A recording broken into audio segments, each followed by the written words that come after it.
Good morning, everybody, and thanks for joining me today. My name is Gerry Nel, and I'm a leadership and a team coach.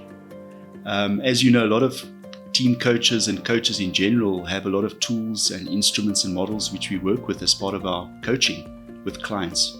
And I've been asked many times to talk about one of the tools that I use in my coaching, and that is the Neethling Brain Instruments.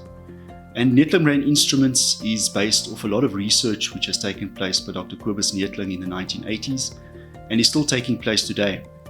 Why I find it important in my coaching is because it helps my clients to understand themselves and their thinking preferences, which is what it's all about, because it always starts with your thinking, doesn't it? So that's an important tool for me to use in my coaching and also independently with my clients.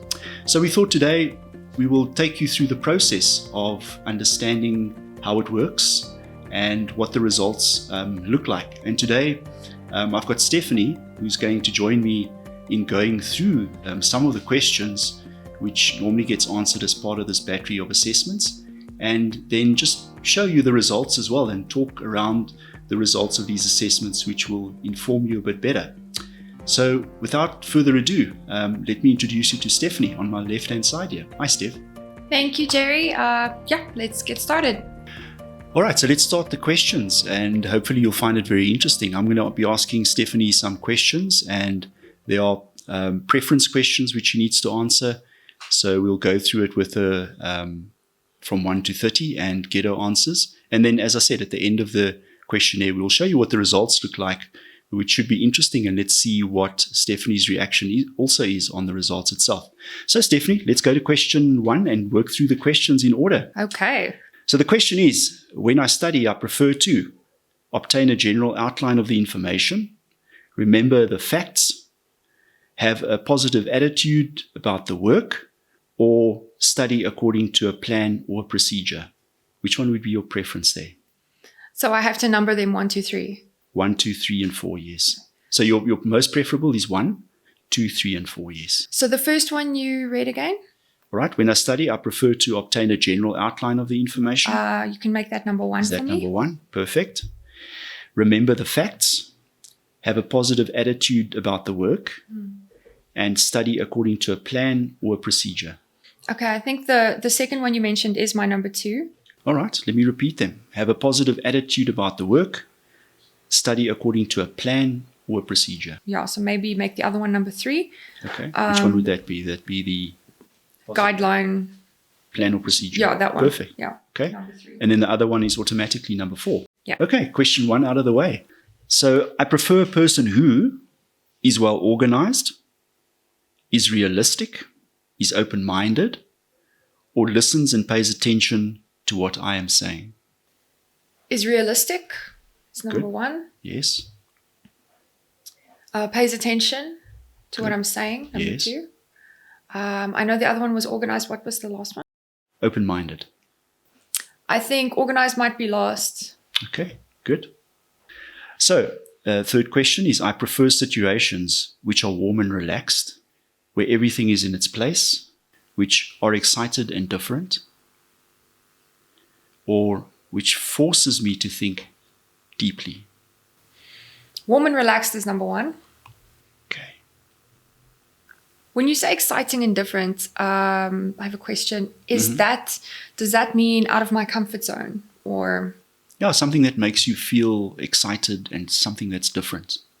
You know, something that maybe inspires you, different environment that you're not used to, but it excites you. Okay, that's not number 2. Okay. In its place is number 4, so the other one's number 3. Okay. Next question. I prefer to complete an assignment, which I'm sure you've done many of, accurately, number 1, by discussing it with others, number 2, quickly, so that I can start doing something else, or systematically until it is completed. I like discussing it with others. Okay. I like having a sounding board to get feedback from. Okay. Would that be your first choice? Yes, that's number 1. Systematically is number 4. I could say quickly. Okay. Number 2. Then the other one is number 3.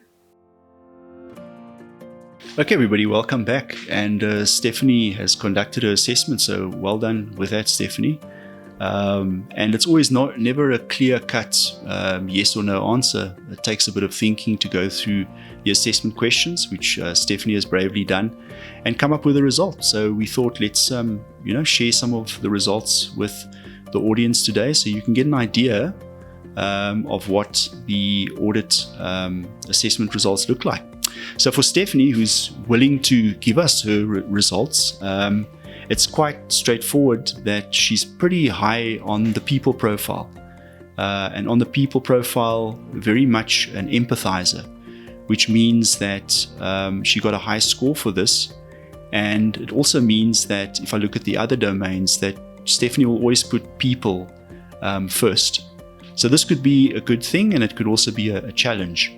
But this is what her preference says. And on the other domains, she got average domains for all the other 3 domains, which include thinking strategically, being an Imagineer, looking at factual data, doing analysis, and then systematic thinking and policies and procedures and traditions. So there was pretty much a mix of an average score on those. And what, as I said before, Stephanie will tend to put people first in any decisions that work that she has to do in this domain. So I think that really concludes the assessment, but I'd really like to hand over to Stephanie, and we've had a discussion briefly before we came on camera, just shared the results with her, and would love to know what your feedback is, Stephanie. Yeah, thank you, Gerry, for doing this. I'm looking at the profile now. I also have a tablet with me, and it makes perfect sense. The results I'm seeing here it looks like I'm looking at myself on paper, which is pretty cool. I definitely am an empathizer. I can really agree with that. It irritates me sometimes how much I put, or I've always thought that something's wrong with me, that I want to put people before myself a lot of the time, and I think I do that too much. Socializing, that is actually quite low on my profile, but I think it's because I feel drained if I'm around people a lot. Okay. And yes, now I would love to hear, Gerry, from you. How can I use this to my advantage in a workplace? No, good. And I think that's an important question. It's good doing these assessments, but it's what do I do with the information now that I know about it? And the good thing about the Neertlingsbrain instruments is that you can use them in practice. And once again, there's no right or wrong answer. Say, this is who you are, this is who you naturally are. So, if you have an average or a low scoring in a specific domain, doesn't mean it's a bad thing. It means it's something that you take cognizance of and something that you can work with so that it helps you achieve your goals. All right. So you're very people orientated, and I think that comes along pretty strongly, which can be challenging. If you're in a work environment and you're in a discussion or doing some task that decisions have to be made. The fact that you're thinking about how's that going to impact people all the time can be a good thing, but it can also set off issues with conflict with other people around the table who have to make the decision. So now that you know this, the fact that you always think about people first is you may need to change the way that you maybe relate this to others as well. Okay. Especially when you see that there is a point of contention coming up, and if you push it slightly a bit more, there could be conflict. So it's how you handle that conflict with people.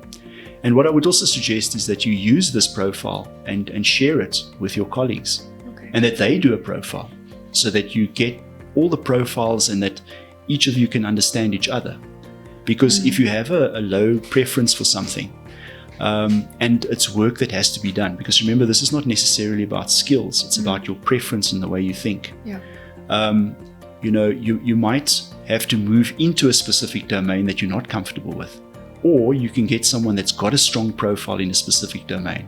For example, somebody that enjoys working with figures and facts and you don't. So understanding each other's profiles is very powerful, because it makes a stronger team and it improves relationships amongst team members as well. So that's something that you can go back in the work environment and think about as well. That's really great. So if, let's say, I have my entire team or all of my employees have this or do this assessment, would you then coach us through how we can interact with each other better, how we can better our relationships and our work environment? Sure, and I think that's the benefit of starting with these assessments, is knowing each other's assessments and where your preference lies. What we also offer is a group profile. So if there's a team that does all their profiles, you actually get an average score, where you will see what the team's average is. You put that up against, your skills or your objectives, and you can see where you need to move towards. And then you decide who does what, and who has got a preference to do certain things, and where you need skills as well. So a lot can come from these assessments as a first stab. So it's a very powerful tool to use in a team setting as well. So yes, that would add a lot of value to your team and to your organization. I'm really excited to send my entire team for this. Sure. What is this? Is there a ideal size of team, or is there a limit to the amount of people that you can? No, I don't think there's a limit on team members. I mean, I work with relatively small to medium groups, but I think if you're a team that is working on a specific project or in the long term, it would be advantageous to do this assessment as a start, just to get a feel for each other, how you think, which then results in your behavior as well. So if people want to change behavior, you need to understand your thinking first. So it's very powerful. Great. Last question, would this help in hiring somebody new? How would I go about it if I wanted to hire a new employee? Sure. What you would do is similar to assessment to what we've done, an adult assessment, which is the basic assessment. And then you'd go on to a specific assessment, which is a job profile assessment, which looks at what thinking and what skills people need for a specific job in your organization. And then you try and match that together and see if you can, match a candidate to the position that you're offering. Great. Yeah.